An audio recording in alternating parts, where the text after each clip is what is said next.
Assalamualaikum warahmatullahi wabarakatuh. Perkenalkan, nama saya Nurul Anissa Nasution dengan NIM 0309192071,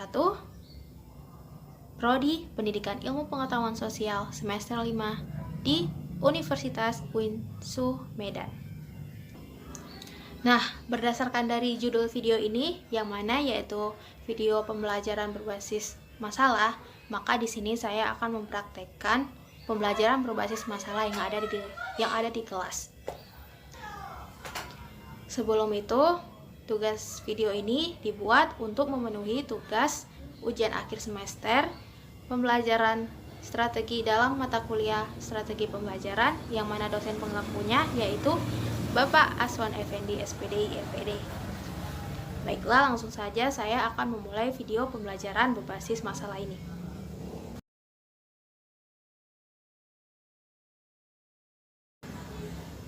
Baiklah, yang pertama, apakah itu pembelajaran berbasis masalah?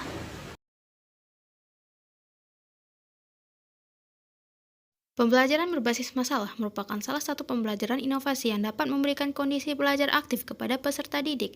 Pembelajaran berbasis masalah melibatkan peserta didik untuk memecahkan suatu masalah melalui tahap-tahap metode ilmiah sehingga peserta didik dapat mempelajari pengetahuan yang berhubungan dengan masalah tersebut dan sekaligus memiliki keterampilan untuk memecahkan masalah. Setelah mengetahui definisi dari pembelajaran berbasis masalah, maka selanjutnya kita akan kepada strategi pembelajaran berbasis masalah. Jadi, apa saja strategi yang disusun untuk membuat pembelajaran berbasis masalah ini?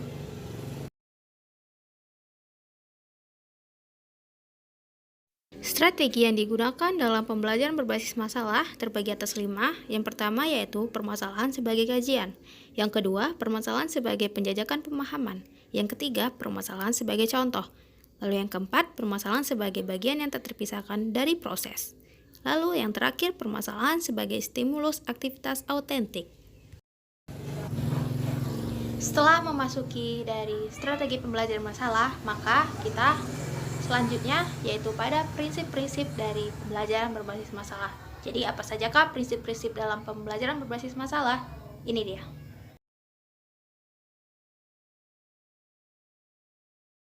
Prinsip-prinsip pembelajaran berbasis masalah diantaranya yang pertama yaitu konsep dasar, yang kedua pendefinisian masalah, yang ketiga pembelajaran mandiri, yang keempat pertukaran pengetahuan dan penilaiannya.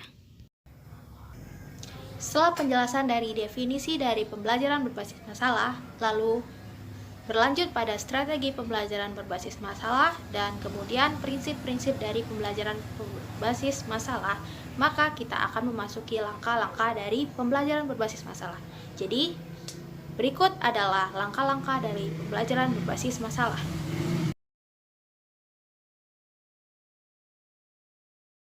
Langkah-langkah pembelajaran berbasis masalah dimulai dari pendahuluan. Yang pertama ada orientasi, yaitu kelas dibuka dengan salam, menanyakan kabar dan mengecek keadaan siswa. Lalu kelas dilanjutkan dengan doa dipimpin oleh salah satu siswa yang berani membawakan doa. Lalu kemudian memberikan semangat kepada siswa dengan menyanyikan lagu kebangsaan Indonesia Raya secara bersama-sama. Assalamualaikum anak-anak, bagaimana kabarnya? Sehat semuanya? Baik, sebelum memulai pembelajaran kita hari ini, kita harus berdoa terlebih dahulu. Salah satu yang ingin memimpin doa, Ibu persilakan. Baik, Ibu akan mengabsen kalian terlebih dahulu. Baik, untuk membakar semangat kita pada pagi hari ini, kita akan bersama-sama menyanyikan lagu Indonesia Raya. Mulai dari sekarang. Sebelum kita memasuki materi hari ini, Ibu ingin bertanya, apakah anak-anak sekalian masih mengingat materi yang lalu yaitu mengenai hakikat lembaga sosial? Ya, ingat? Ada yang ingat? Setelah orientasi, kemudian memasuki apersepsi dan motivasi, yang diantaranya guru terlebih dahulu memberikan pembukaan untuk materi yang akan ia bahas, kemudian siswa mendengarkan guru dengan seksama mengenai faktor, penyebab, dan penghambat perubahan sosial budaya, kemudian guru menjelaskan gambaran mengenai manfaat dari materi. Selanjutnya, guru memberikan pertanyaan untuk menstimulus rasa ingin tahu siswa. Kemudian, guru memberikan siswa kesempatan untuk membuat pertanyaan. Lalu selanjutnya, guru menyampaikan tujuan dari pelajaran yang akan dicapai. Baik, untuk materi kita hari ini yaitu perubahan sosial, budaya, dan globalisasi. Adakah di sini yang sudah membaca buku LKS-nya? Bagaimana? Apakah ada yang sudah belajar dan sudah tahu apa dari pengertian sosial, budaya, dan globalisasi? Langsung saja kita akan membahas materi hari ini, yaitu yang dengan judul Perubahan Sosial, Budaya, dan Globalisasi. Apakah itu perubahan sosial budaya dan apakah itu globalisasi? Untuk yang pertama kita akan membahas kebudayaan. Bagaimana kebudayaan itu? Kebudayaan adalah keseluruhan ide atau gagasan, perilaku dan hasil karya manusia yang diperoleh secara turun-temurun dengan proses belajar. Keseluruhan yang sempurna yang di dalamnya ada pengetahuan, kesenian, moral, kepercayaan, adat istiadat yang didapat dari seseorang anggota masyarakat. Dan kebudayaan ini memiliki wujud-wujud kebudayaan. Yang pertama, ide gagasan, yaitu sebagai perpaduan ide dan gagasan sebagai persiapan sesuatu yang diwujudkan. Selanjutnya ada perilaku, yang merupakan perbuatan yang dilakukan oleh masyarakat sesuai kebutuhan dan tindakan. Dan yang terakhir ada hasil karya manusia, adalah sebuah hasil dari perpaduan antara gagasan dan tindakan yang menghasilkan sebuah karya yang dapat diraba atau dilihat. Nah, ada 7 unsur dari kebudayaan. Yang pertama bahasa, yaitu suatu pengucapan yang indah dalam elemen kebudayaan dan sekaligus menjadi alat perantara yang utama bagi manusia untuk meneruskan atau mengadaptasi kebudayaan. Seperti yang Ibu omongkan pada saat ini, yaitu menggunakan bahasa Indonesia. Kemudian ada sistem pengetahuan. Unsur ini berkisar pada pengetahuan tentang kondisi alam sekelilingnya dan sifat-sifat peralatan yang dipakainya. Sistem pengetahuan seperti adat kita memiliki pengetahuan bahwa keturunan marga didapat dari pihak ayah, seperti itu. Lalu sistem kemasyarakatan atau organisasi sosial yang dimaknai sebagai kelompok masyarakat yang anggotanya merasa satu dengan sesamanya, yaitu sistem keeratan antara masyarakat setempat. Kemudian sistem peralatan hidup dan teknologi. Teknologi di sini dimaknai sebagai jumlah keseluruhan teknik yang dimiliki oleh para anggota suatu masyarakat, meliputi keseluruhan cara bertindak dan berbuat dalam hubungannya dengan mengumpulkan bahan-bahan makanan. Dan alat-alat ini yaitu alat-alat tradisional yang orang-orang terdahulu sering gunakan, seperti wadah, makanan, tempat tinggal, dan sebagainya. Kemudian sistem mata pencaharian hidup. Ini merupakan segala usaha manusia untuk mendapatkan barang dan jasa, contohnya saja bertani, nelayan, dan sebagainya. Kemudian sistem religi, yaitu perpaduan antara keyakinan dan praktek keagamaan yang berhubungan dengan hal-hal suci dan tidak terjangkau oleh akal. Seperti kita yang memiliki agama Islam, kemudian agama lainnya Kristen dan Buddha dan lain sebagainya.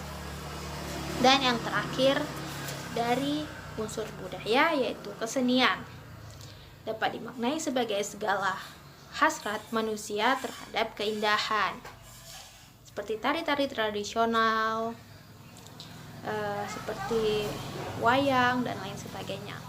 Nah, itu tadi yang mengenai kebudayaan. Baiklah, selanjutnya kita akan masuk pada perubahan sosialnya. Ini terjadi di masyarakat dan melahirkan yang namanya modernisasi dan globalisasi yang disebut, dan ini terbagi karena faktor yang dibagi menjadi 3 kategori. Yang pertama yaitu merupakan suatu bentuk perubahan sosial yang berasal dari dalam sistem itu sendiri yang sedikit atau tanpa inisiatif dari luar. Kemudian yang kedua yaitu sistem bentuk perubahan yang secara tidak sadar dan spontan membawa ide-ide baru kepada anggota pada suatu sistem sosial. Kemudian yaitu perubahan yang terjadi apabila ide-ide baru atau cara-cara baru tersebut dibawa dengan sengaja. Nah, itu dia terjadinya perubahan sosial. Bagaimana? Apakah sudah paham? Setelah itu kita akan memasuki yang namanya globalisasi. Apakah itu globalisasi? Yaitu merupakan keterkaitan dan ketergantungan antara bangsa dan antara manusia di seluruh dunia melalui perdagangan, investasi, perjalanan budaya, dan bentuk-bentuk interaksi yang lain, sehingga batas-batas suatu negara menjadi sangat sempit. Juga berdasarkan perkembangan teknologi, transformasi, ilmu pengetahuan, telekomunikasi, dan sebagainya, yang pastinya akan berpengaruh pada daerah-daerah atau negara-negara yang masih belum mengenal teknologi menjadi mengenal teknologi yang lebih canggih lagi. Dan kemudian penyebab terjadinya globalisasi ini adanya hubungan perdagangan antara bangsa-bangsa. Lalu selanjutnya revolusi industri di kawasan Eropa mendorong negara barat untuk mencari bahan baku industri dan pemasaran hasil dari industri itu sendiri. Nah, itu dia tadi penjelasan Ibu mengenai perubahan sosial budaya dan globalisasi. Baik, setelah penjelasan yang tadi, adakah dari anak-anak sekalian yang ingin bertanya? Ibu persilahkan.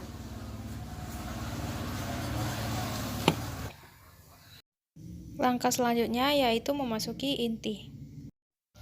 Dalam langkah inti terdapat beberapa tahap, diantaranya yaitu kegiatan literasi orientasi peserta didik dalam pemecahan masalah, kemudian critical thinking, kemudian mengorganisasikan peserta didik untuk belajar, kemudian membimbing penyelidikan individu dan kelompok, kemudian mengembangkan dan menyajikan hasil karya, dan yang terakhir menganalisa dan mengevaluasi proses pemecahan masalah.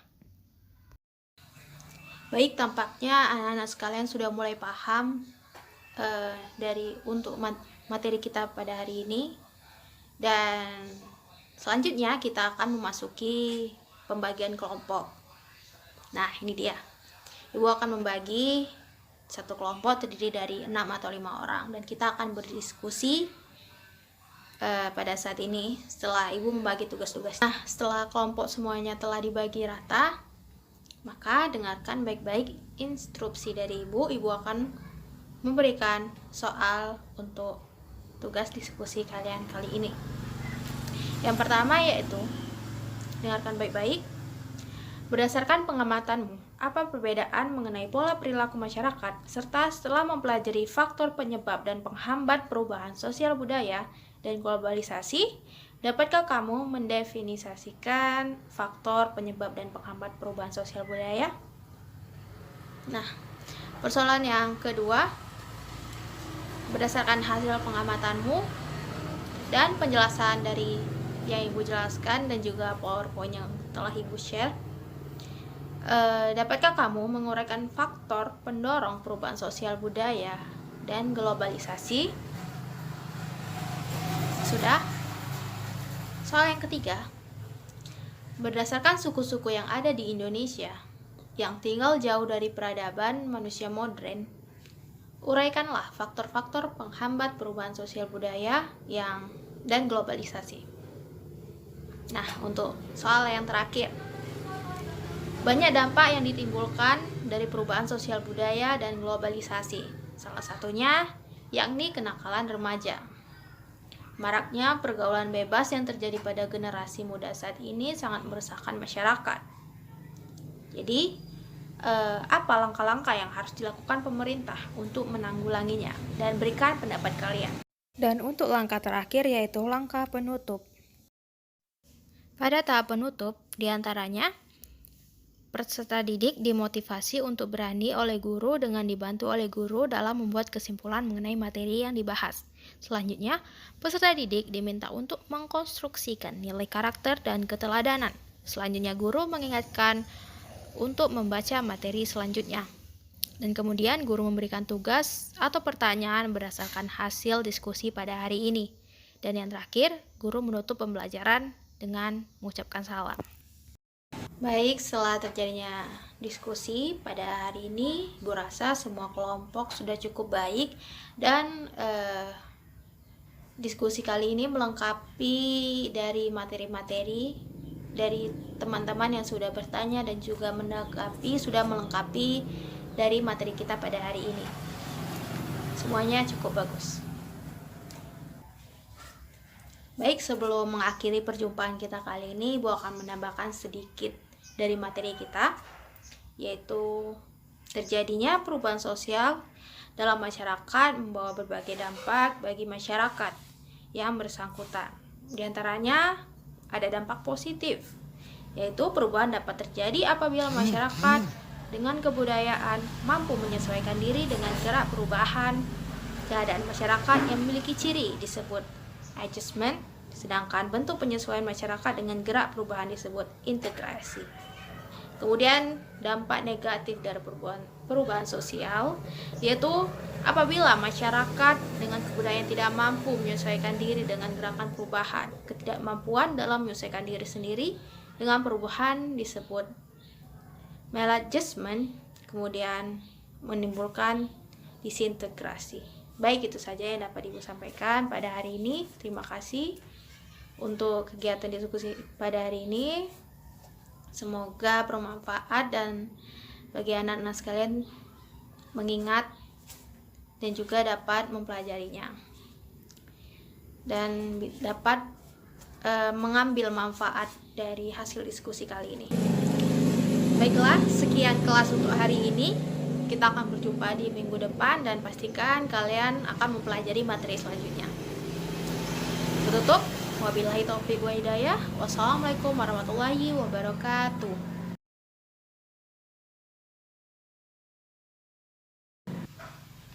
Nah, itu dia video pembelajaran mengenai pembelajaran berbasis masalah di dalam kelas. Itu saja yang dapat saya praktekkan. Terima kasih kepada teman-teman yang sudah menonton video ini. Semoga dapat bermanfaat untuk teman-teman sekalian. Saya tutup. Wabillahi taufiq wa hidayah. Wassalamualaikum warahmatullahi wabarakatuh.